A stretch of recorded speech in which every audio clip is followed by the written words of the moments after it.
Puro patayo muna tayo ngayon.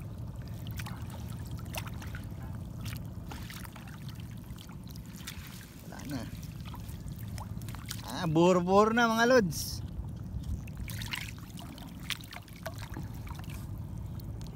Marami-raming ulam. Marami-raming ulam mga lods.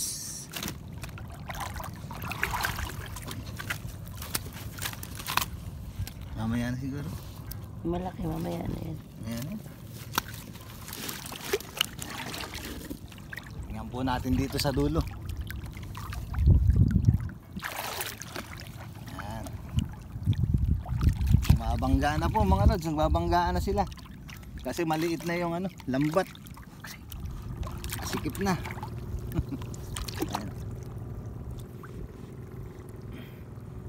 Kagandahan na po ngayon mga lods. Puro tunay ang huli natin. Puro tunay na isda. Walang peke.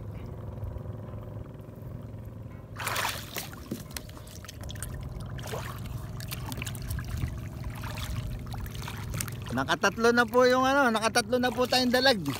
Kaya lang nagtalunan. Sa dulo kami, sa dulo, 3. Ay, lechon. Hindi para sa atin yun.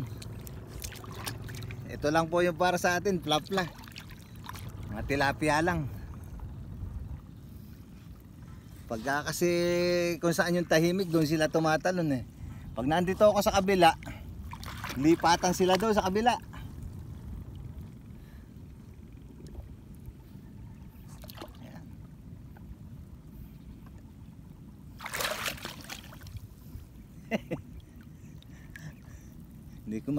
Hindi ko makapa kung nasaan. Humihina na ako sa tilapia mga lods.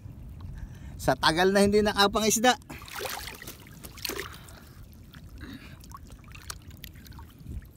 Mabagal na ako sa tilapia ngayon.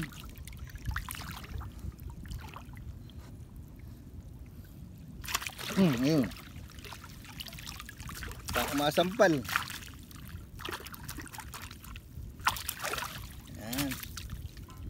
Sarap na prituhin to mga lods.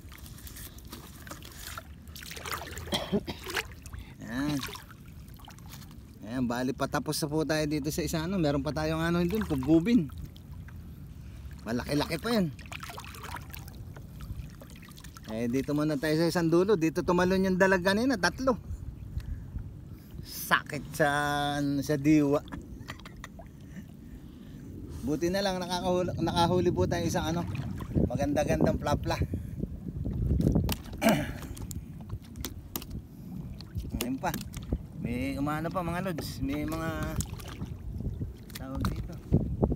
May sumasalit pa. Nakaw! Laki nito. Nasa labas. Sisiring ko muna. Wala.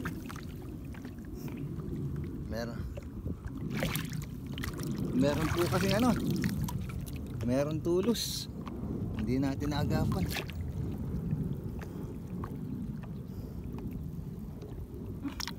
Sayang, laki. Mahilab-hilab yun.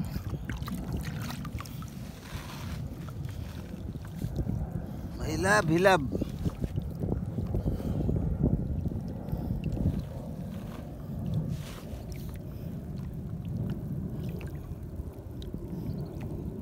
Sayang yung 3 ngayon. Sayang yung 3 tawag doon. Siguro 2 kilo yun. 3 dalag mga lods. Hindi atin yun.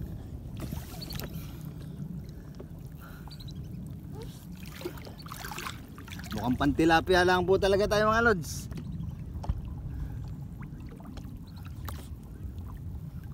Sana. Layo Layo pa pala. Hindi ko alam kung ano laman to.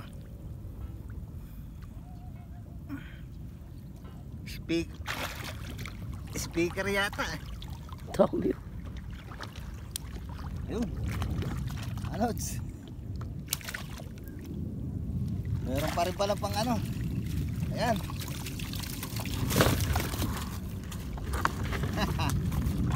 Sayang nga isa malaki. Wala. Ayun. Meron pa po pala. Salamat sa Diyos. Mga lods. Okay. Dalhin muna po natin to.